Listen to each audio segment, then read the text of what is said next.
تالی راته اوس کولاو کړه. نو اوس دننه ورځو چې کوم د معصوم بابا قبر دی هغه درته ښیو. نو دا دننه ورته رالو سید معصوم بابا چې کوم قبر دی دا راته هم ښیم. د ده درته بیا زه لږه هسټري هم بیانوم چې آیا دی به کوم وخت کې وفات شوی دی او د ده چې دی مطلب نور وروڼه څوک وو، د دې والي صاحب چې کوم و هغه درته هم ښیم. خو دا چې دی دا مزار دا درته لمبې ښیم. دا وګورئ دا چې دی د سید معصوم بابا مزار دی.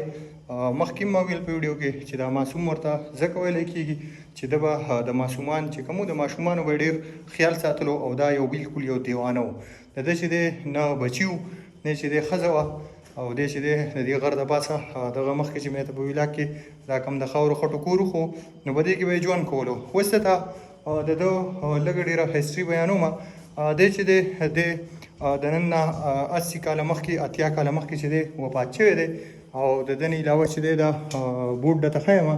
نو دا چې دی دا سید معصوم بابا د ده سید معصوم بابا چې دی بل ورور چې دی هغه دا سید الله جان بابا و که نه سید الله جان بابا. بیا چې دی د دې دواړو والي صاحب چې کوم هغه سید کریم شاه باچا بابا و که نه. بیا چې دی د ده بل ورور چې کوم دی د دې کریم شاه سید انبر شاه بابا. بیا د دوی پلار چې کوم نو هغه سید حسن بابا و که نه. نو دا چې دی د سید حسن بابا دوه زامنو.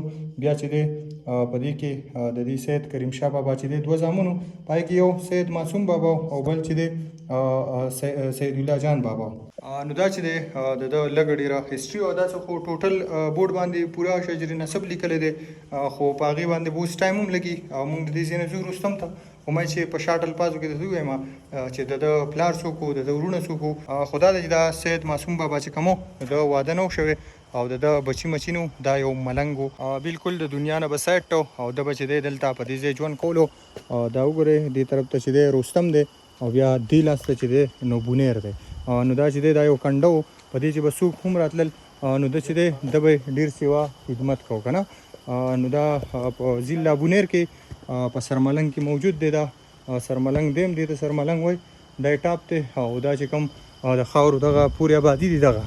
نو دا چې دی دا د دې معصوم بابا د وختو آبادي دي. ده به پکې چې دی باقاعده ژوند کولو.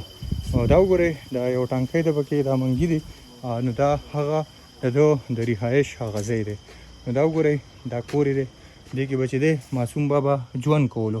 یو ځل ورته بیا هم رالم ولې چې ډېر سیوا یخ دی ډېر خوندور دی او چې دا دروازه کولاو کوم نو لکه په الله یقین وکړئ چې داسې یخه هوا ترې راځي که نه چې بالکل واقعي سړی و چې AC به دې کولاو دی لکه ډېره زیاته یخه هوا ترې راځي. نه دا د تیاره ده پکې وګورئ خو دا دی چې د خاورو دی نو ډېر زیات یخ دی. دا یخوالی چې دی نو بار ته دی داسې راوځي به دې دروازه کې ډېر زیات یخ دی. دغه هغه مټکي غونته کې دي پخوانی دا چیک کوي.